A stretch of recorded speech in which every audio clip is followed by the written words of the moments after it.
ये देखो पूरा दिन फकीरों की तरह पड़ा रहता है, कोई काम धंधा नहीं है इसको।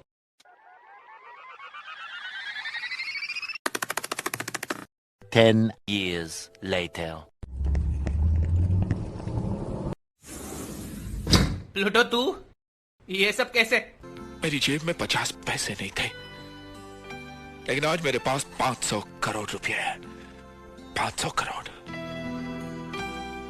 जानती हो 50 से 500 करोड़ का सफर मैंने कैसे तय किया होगा? कैसे? मैं रोज चलता था,